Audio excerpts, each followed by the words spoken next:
কারণ এখানে সমস্যা আছে যা আমার জন্য কঠিন। তাহলে আপনি অমানবিক, অসভ্য। এটাই মানুষের অজুহাত।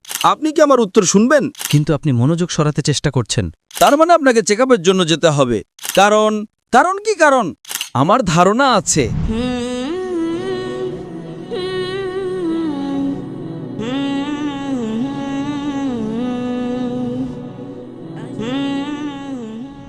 শুভ সন্ধ্যা, ডক্টর জাকির। আমি একজন শিক্ষক। আমি এখানকার একটি বিশ্ববিদ্যালয়ে পড়াই। আমার প্রশ্ন ঈশ্বরের অস্তিত্ব নিয়ে, এবং আমি অমুসলিম, অখ্রিস্টান, আর দুঃখিত, আমি কোনো ধরনের ঈশ্বরে বিশ্বাস করি না, বাইবেল, গীতা, কোরআনে। একজন শিক্ষক হিসাবে আপনি জানেন আমি ছাত্রদের জন্য পরীক্ষা নেই, কারণ আমি একজন মানুষ, আমার জ্ঞান খুব সীমিত। কিন্তু আপনার আগের ইউটিউব ভিডিওতে আমি দেখেছি যা আমি খুব উপভোগ করেছি। আপনি উল্লেখ করেছেন যে ঈশ্বরও পরীক্ষা নিয়েছেন আর অনেক পরীক্ষা নিচ্ছেন। তাই আপনি যদি ঈশ্বরকে একজন শিক্ষক হিসেবে বিবেচনা করেন যে তিনি পরীক্ষা নিচ্ছেন, তাহলে আমি এতে একমত নই। কারণ আমরা মানুষ হিসাবে অবিচার, সংঘাতের মতো মানবিক সমস্যায় ভুগছি। আপনি আমার চেয়ে বেশি জানেন, অনেক বেশি। এই পরীক্ষার জন্য আপনি জানেন মানবতা কষ্ট পাচ্ছে। তাহলে কেন এমন? এটাই আমার প্রশ্ন। ভাই, 2টি অংশে একটি প্রশ্ন করেছেন। প্রথমে তিনি বলেছেন যে তিনি একজন শিক্ষক এবং তার ছাত্ররা কতটা ভালো তা জানার জন্য তাকে পরীক্ষা নিতে হয়। সর্বশক্তিমান আল্লাহ, তার কাছে সমস্ত জ্ঞান আছে, তাহলে তিনি কেন পরীক্ষা নেবেন? তার আগে থেকে সবকিছু জানা উচিত। প্রথম বিষয় এবং দ্বিতীয় বিষয় হলো, যখন আমরা পরীক্ষা দিচ্ছি তখন এত অবিচার এবং মানুষের কষ্ট কেন? ঠিক প্রশ্নে একটি কিন্তু 2টি অংশ। প্রশ্নের প্রথম অংশটা হলো, যদি সর্বশক্তিমান আল্লাহ সবকিছু জানেন তাহলে আমাদের কেন পরীক্ষা দিতে হবে? আল্লাহ কোরআনের সূরা মুলক অধ্যায় 16 আয়াত 2 বলেছেন, আল্লাযী খালাকাল মাউতা ওয়াল হায়াতা, যিনি মৃত্যু এবং জীবন সৃষ্টি করেছেন তোমাদেরকে পরীক্ষা করার জন্য যে তোমাদের মধ্যে কে কর্মে শ্রেষ্ঠ। এবং অন্য স্থানে সূরা আল ইসরা আয়াত 13 আল্লাহ বলেছেন, প্রত্যেক মানুষের কর্ম তার গলায় বেঁধে দিয়েছি। আল্লাহ সবকিছু জানেন, তাহলে পরীক্ষা দেওয়ার কি দরকার? কারণ হলো, আল্লাহ আপনার জন্মের সময় থেকেই জানেন যে আপনি জান্নাতে যাবেন নাকি জাহান্নামে যাবেন। তিনি জানেন অমুক ভালো, অমুক খারাপ, অমুক মাঝারি। কিন্তু ভাবুন, যদি সর্বশক্তিমান আল্লাহ আপনাকে এই পৃথিবীতে জীবনযাপন না করিয়েই সরাসরি জাহান্নামে বা জান্নাতে পাঠিয়ে দেন। যাদের তিনি জান্নাতে পাঠাবেন তারা আপত্তি করবে না, কিন্তু যাদের তিনি জাহান্নামে পাঠাবেন তারা আপত্তি করবেন যে আপনি আমাকে জাহান্নামে কেন পাঠালেন। কল্পনা করেন আপনি একজন শিক্ষক এবং আপনি 1 বছর ধরে ক্লাসে পড়িয়েছেন। পরীক্ষার আগেই আপনি বিচার করতে পারেন, এই ছাত্রটি ভালো নয়, সে ফেল করবে, এই ছাত্রটি প্রথম শ্রেণীতে প্রথম হবে। ঠিক? কিন্তু আমার ভয় হচ্ছে যে আপনি সর্বশক্তিমান ঈশ্বর। আমাকে শেষ করতে দেন। আচ্ছা, একজন মানুষ শিক্ষক পরীক্ষার আগে বিচার করতে পারেন এই ছাত্রটি ফেল করবে। কেন? কারণ এই ছাত্রটি পড়াশোনায় মনোযোগী নয়, সে পড়াশোনা করে না। শিক্ষক পরীক্ষার আগে ভবিষ্যদ্বাণী করতে পারেন এই ছাত্রটি প্রথম শ্রেণীতে প্রথম হবে, এই ছাত্রটি দ্বিতীয় শ্রেণীতে, আর এই ছাত্রটি ফেল করবে। আচ্ছা, যদি শিক্ষক বলে, ঠিক আছে, এখন আমরা পরীক্ষা নেব না, আমি এই ছাত্রকে প্রথম শ্রেণী, ওকে দ্বিতীয় শ্রেণী, আর ওকে ফেল দিচ্ছি, অবশ্যই ছাত্র আপত্তি করবে। ছাত্র বলবে, আমি তো পরীক্ষা দিইনি। শিক্ষক ভুল করতে পারেন, কিন্তু সর্বশক্তিমান আল্লাহ ভুল করতে পারেন না। কিন্তু যখন সর্বশক্তিমান আল্লাহ আপনাকে পরীক্ষা না করিয়ে সরাসরি জান্নাতে বা কিছু লোককে জাহান্নামে পাঠিয়ে দেন, তখন স্বাভাবিকভাবেই আমরা আপত্তি করব। এমনকি আমি আপত্তি করব, যদি তিনি আমাকে জাহান্নামে পাঠান, আপনি আমাকে জাহান্নামে কেন পাঠালেন? এটা মানুষের প্রতিফলন, এটা সর্বশক্তিমান ঈশ্বরের জ্ঞান নয়। ঠিক, সর্বশক্তিমান আল্লাহ মানুষকে প্রমাণও করতে চান। তিনি চান না যে মানুষ মনে করুক ঈশ্বর অবিচারী। এ কারণেই কোরআন বলে, বিচার দিবসে কেউ আল্লাহর বিচার নিয়ে আপত্তি করবে না। কারণ কোরআন বলে, আপনার অঙ্গ প্রত্যঙ্গ আপনার বিরুদ্ধে সাক্ষ্য দেবে, আপনার চোখ, আপনার হাত আপনার বিরুদ্ধে সাক্ষ্য দেবে। সুতরাং যদি আপনি পরীক্ষা দেন, তাহলে আপনি খুব ভালো করেই জানেন যে আপনি ভালো করেননি। তাই যদি আপনি ভালো না করেন এবং শিক্ষক আপনাকে ফেল করিয়ে দেন, আপনি বলতে পারবেন না শিক্ষক অবিচারী। ঠিক তেমনি সর্বশক্তিমান আল্লাহর কাছে ইলমে গায়েব বা ভবিষ্যতের জ্ঞান আছে, কিন্তু তিনি পরীক্ষা হতে দেন যাতে কোনো মানুষ আপত্তি করতে না পারে। কল্পনা করেন, যদি কেউ আপনাকে পরীক্ষা না দিয়ে ফেল করিয়ে দেয়, আপনি কি আপত্তি করবেন না? এই কারণেই আপনি জানেন আমার আল্লাহর বিশ্বাস করতে খুব কষ্ট হয়। কারণ ভাই, আমি আপনাকে একটা সহজ প্রশ্ন করছি। আপনি একজন মানুষ, অবশেষে আমি আপনাকে জিজ্ঞেস করছি, যদি আপনার শিক্ষক আপনাকে ডিগ্রি পরীক্ষা না দিয়ে ফেল করে দিতেন, আপনি কি আপত্তি করতেন না? অবশ্যই, কারণ আমি একজন মানুষ। ঠিক এ কারণেই, যাতে আপনি আপত্তি না করেন, আপনাকে পরীক্ষা দিতে হবে। এটাই আপনার প্রথম প্রশ্নের উত্তর। হ্যাঁ, আপনার দ্বিতীয় প্রশ্নের উত্তর হলো, যখন আমরা পরীক্ষা দিচ্ছি আমরা দেখি অনেক লোকের দুঃখ, কষ্ট এবং অনেক ভুল জিনিস ঘটছে। এটাই পরীক্ষা। যেমন যখন আপনি আপনার ছাত্রদের পরীক্ষা দেন, আপনি জানেন কিছু ছাত্র সারা রাত জেগে থাকে। তারা বলতে পারে, ইনি কি ধরনের শিক্ষক, ওনার জন্য আমাদের সারা রাত জাগতে হচ্ছে, ইনি খুবই খারাপ শিক্ষক। এটা একটা পরীক্ষা, এবং পরীক্ষা যত কঠিন হবে পুরস্কারও তত বেশি। দ্বিতীয় শ্রেণীতে পড়া খুব সহজ, দশম শ্রেণীটাও সহজ, কিন্তু যখন মেডিকেল পরীক্ষার জন্য পড়েন, আমি আমার মেডিকেল পড়াশোনা শেষ করেছি, আমাদের দিনে 18 ঘন্টারও বেশি পড়াশোনা করতে হতো। এটা অনেক কঠিন। আমি বলতে পারি না ঠিক আছে ইনি কি ধরনের শিক্ষক, কি কঠিন পরীক্ষা। তখন আমার জীবন অসহ্য হয়ে গিয়েছিল। এটা একটা পরীক্ষা, আমি যদি পুরস্কার চাই আমাকে এই পরীক্ষা দিতেই হবে। এই জীবন ভাই পরকালের জন্য একটা পরীক্ষা, আর আমরা পরীক্ষা দিচ্ছি, এবং এই জীবন কিভাবে কাটাতে হবে তার নিয়মকানুন কোরআনে দেওয়া আছে। এই কোরআন আমাদের শিক্ষা বই। প্রত্যেক পরীক্ষার জন্য আপনার একটা পাঠ্য বই থাকে। সিলেবাস ছাড়া আপনি পরীক্ষা বসবেন কিভাবে? ঠিক না ভুল? হ্যাঁ, একদম। এই কোরআন হলো নিয়মকানুন যা আমরা এই পৃথিবীতে দিচ্ছি সেই পরীক্ষার জন্য। যদি আপনি নিয়মকানুন মেনে চলেন তাহলে পরীক্ষায় উত্তীর্ণ হবেন, যদি না মানেন তাহলে ফেল করবেন। যারা সত্যি এই বইটা জানে তাদের জন্য এটা কোনো দুঃখেরই বিষয় নয়। আমার জন্য জীবন একটা পরীক্ষা, আর আপনার, কারণ আপনি সিলেবাস জানেন না, এ কারণে এটা আপনার জন্য দুঃখের। যখনই আপনি সিলেবাস জানবেন, দেখেন একজন বুদ্ধিমান ব্যক্তি যে প্রথম শ্রেণীতে প্রথম হয় সে উপভোগ করে, যারা মাঝারি এবং ফেল করে তারাই সমস্যায় পড়ে। তাই যদি এই সিলেবাস খুব ভালো করে বুঝতে পারেন এবং যদি সর্বশক্তিমান আল্লাহ আমাদের স্রষ্টার আদেশ পড়েন তাহলে এই জীবন সুন্দর হবে, এটা খুব সহজ হবে এবং জান্নাতে যাওয়ার ফলাফলের জন্য ভালোবাসবেন। আশা করি উত্তরটা পেয়েছেন। আপনাকে অনেক ধন্যবাদ। এবং আমার দ্বিতীয় প্রশ্ন হলো, যখন আপনি দেখেন একটি বাঘ একটি হরিণকে হত্যা করে তার খাবার বানাচ্ছে, তখন কি আপনি খুশি হন? কারণ এটি সৃষ্টি, ঈশ্বরের সৃষ্টি। আপনি জানেন আমরা মানি যে ঈশ্বর সর্বশক্তিমান, কিন্তু আমার প্রশ্ন হলো, যখন একটি বাঘ একটি হরিণকে হত্যা করে তাকে খাবার বানায় তখন কি আপনি খুশি হন? আগেও এই ধরনের সৃষ্টি নিয়ে আমি প্রশ্ন করেছি ঈশ্বরের গুণ কি, ঈশ্বরের দর্শন কি, অনেক উত্তর আছে, কিন্তু সেই উত্তরগুলো স্ববিরোধী।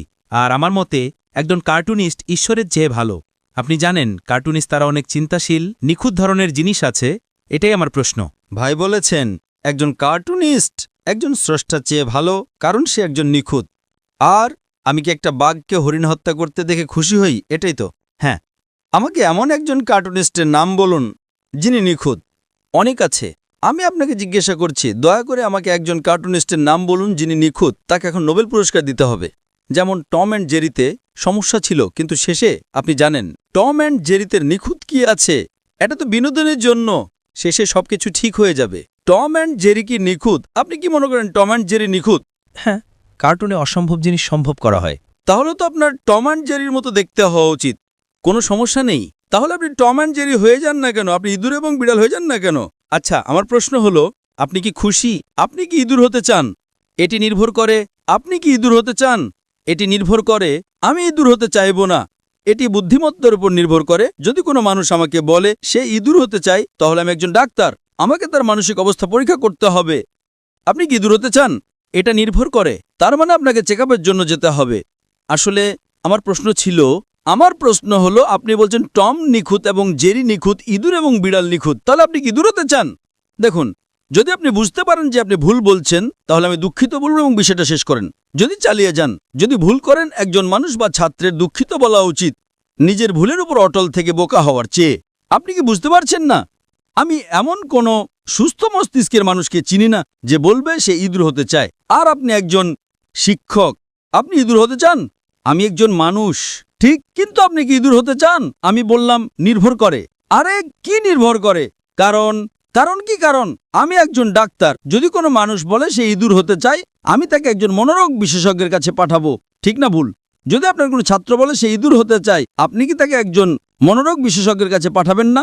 সেটাও নির্ভর করে। আর আমার প্রশ্ন হলো, আপনি কি খুশি? আরে সেটাও কি নির্ভর করে? জি, আমি প্রশ্নের প্রথম অংশে আসছি। হ্যাঁ, আপনি কি খুশি যখন একটি বাঘ? আমি খুশি যখন একটি বাঘ একটি হরিণকে হত্যা করে। হ্যাঁ, এখন আমার মতে যদি এটাই নিয়ম হয় যে একটা বাঘ কিভাবে বাঁচবে, তাহলে আমি খুশিও নই, দুঃখিত নই। আমার ধারণা আছে আমি খুশিও নই, দুঃখিতও নই, কারণ এটাই তার বেঁচে থাকার উপায়। এটাই মানুষের অজুহাত। আমি সর্বশক্তিমান ঈশ্বরের চিন্তা প্রণালী সম্পর্কে জানতে চাইছি। সর্বশক্তিমান সুন্দর ও দয়াময় ঈশ্বরের চিন্তাকে যখন আমরা মানুষের পর্যায়ে নামিয়ে আনি তখন এটা একেবারে সীমিত মানব জ্ঞানের প্রকাশ হয়ে যায়। এর জন্য আমি দুঃখিত। আপনি একটা প্রশ্ন করছেন, আপনি কি আমার উত্তর শুনবেন? হ্যাঁ, আমি শুনব। তাহলে উত্তর শোনার জন্য আপনাকে মুখ বন্ধ রাখতে হবে, কারণ এখানে সমস্যা আছে যা আমার জন্য কঠিন। যখন আপনি প্রশ্ন করেছিলেন কি আমি বাধা দিয়েছিলাম? ঠিক আছে, বলেন। আপনি একজন শিক্ষক, তাই আপনি মনে করেন সবাই শিক্ষার্থী। আপনি কি মনে করেন আমি আপনার শিক্ষার্থী? আমি বোঝানোর চেষ্টা আপনি করছি। প্রশ্ন করেছেন, আপনি কি উত্তরের জন্য অপেক্ষা করবেন না? অবশ্যই, এর জন্য দুঃখিত। যদি আপনি নিয়ম না মানেন তাহলে আপনি অমানবিক, অসভ্য। এটা আপনার কথা। আমি সর্বশক্তিমানের ব্যাপারে খুবই চিন্তিত, কিন্তু প্রশ্ন করার সময় কি আপনি উত্তরের জন্য অপেক্ষা করবেন? কল্পনা করেন যদি কোনো ছাত্র বারবার বাধা দেয় এবং আপনাকে উত্তর দিতে না দেয়, আপনি তাকে কি বলবেন? আপনি তাকে ক্লাসরুম থেকে বেরিয়ে যেতে বলবেন, ঠিক? ঠিক। আপনি প্রশ্ন করেছেন, আমি খুব শান্তভাবে শুনেছি, কিন্তু আপনি মনোযোগ সরাতে চেষ্টা করছেন, কারণ আমি জানি আপনি খুবই চালাক। মুখবন্ধ রাখুন, নয়তো আমাদের অন্য কাউকে সুযোগ দিতে হবে। আমি খুব দয়ালু ছিলাম। আপনার দুটো বাক্যে প্রশ্ন করার কথা, আমি আপনাকে অনুমতি দিয়েছি, আমি উত্তর দিচ্ছি, আপনি বাধা দিচ্ছেন। বাধা দিয়ে কি আপনি মনে করেন আপনি একজন শিক্ষক আর আমি আপনার শিক্ষার্থী? আপনি প্রশ্ন করেছেন, আমাকে উত্তর শেষ করতে দিন। আমি উত্তর শেষ করার পরে যদি আপনি কিছু বলতে চান আমি আপনাকে সুযোগ দেব। ধন্যবাদ। জানেন আপনি সবার সময় নষ্ট করছেন। প্রথম প্রশ্নকারী এসে 40 মিনিট সময় নিয়েছিলেন, এখন আপনি আরও 40 মিনিট নিতে চান। সুতরাং প্লিজ আপনি কি মুখ বন্ধ রাখবেন? তাহলে আমি বলবো। আমাকে দয়া করে বলতে হবে না। এটা ডেমোক্রেটিক নয়। এটা ডেমোক্রেসি নয়, এটা নিয়ম কানুন। আপনার ডেমোক্রেসি আপনি আপনার বাড়িতে করতে পারেন, এটা বাড়ি নয়। এটা প্রশ্নোত্তর পর্ব। প্রশ্নোত্তর পর্ব শুরু করার আগে আমি আপনাকে নিয়ম কানুন বলেছিলাম। এখন আপনি নিয়ম কানুন ভাঙতে চান। আপনি কিভাবে শিক্ষিত? যদি আপনি শিক্ষিত না হন আর যদি আপনি সভ্য না হন, তাহলে অন্যদের থেকে আপনি কি আশা করেন? এটা আপনার দৃষ্টিভঙ্গি, আমি দুঃখিত। আপনি কি মুখ বন্ধ রাখবেন? নয়তো আপনি যদি আবার মুখ খোলেন অন্য কাউকে প্রশ্ন করতে বলবো। ঠিক আছে, বলেন। আমি মনে করি আপনি ইংরেজি বোঝেন না। আপনি ইঁদুর হতে চান, আমি কি করতে পারি? আপনি বলছেন কার্টুনিস্ট নিখুঁত এবং নিখুঁত কার্টুনিস্ট টম অ্যান্ড জেরি, তার মানে আপনি ইঁদুর হতে চান। আপনি বলছেন এটা ঈশ্বর আর আমরা মানুষ, কিভাবে বুঝবো? আমি মানুষের সাথে কথা বলছি, তাই আমাকে মানুষের যুক্তি নিয়েই কথা বলতে হবে।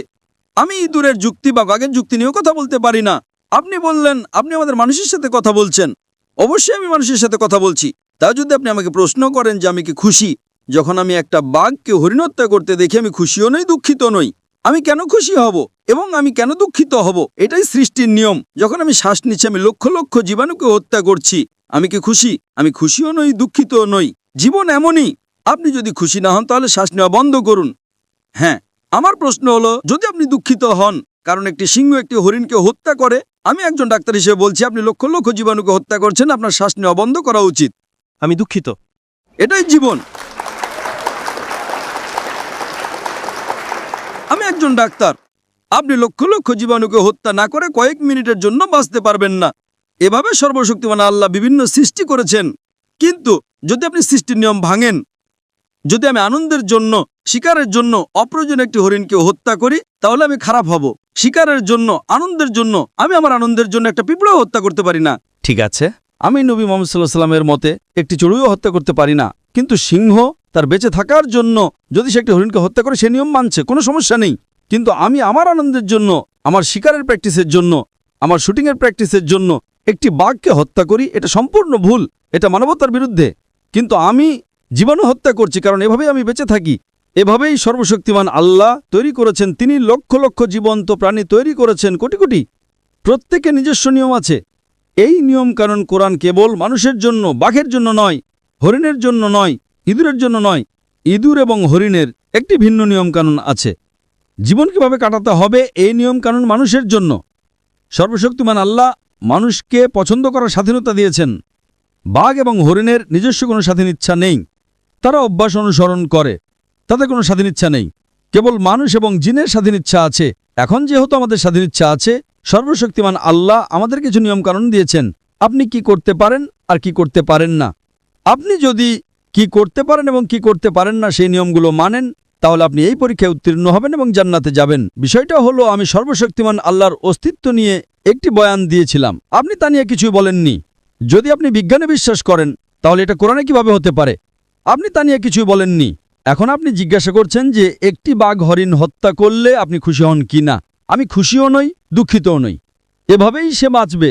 তাই উত্তর হলো, আমি খুশিও নই, দুঃখিতও নই যখন একটি বাঘ একটি হরিণকে হত্যা করে। কিন্তু আমি খুব রাগান্বিত এবং খুব দুঃখিত হই যদি কোনো মানুষ একটি বাঘকে হত্যা করে তার শিকারের প্র্যাকটিসের জন্য, কারণ এটা সর্বশক্তিমান আল্লাহ আমাদের স্রষ্টার নিয়মের বিরুদ্ধে। আশা করি উত্তরটা পেয়েছেন। অনেক ধন্যবাদ।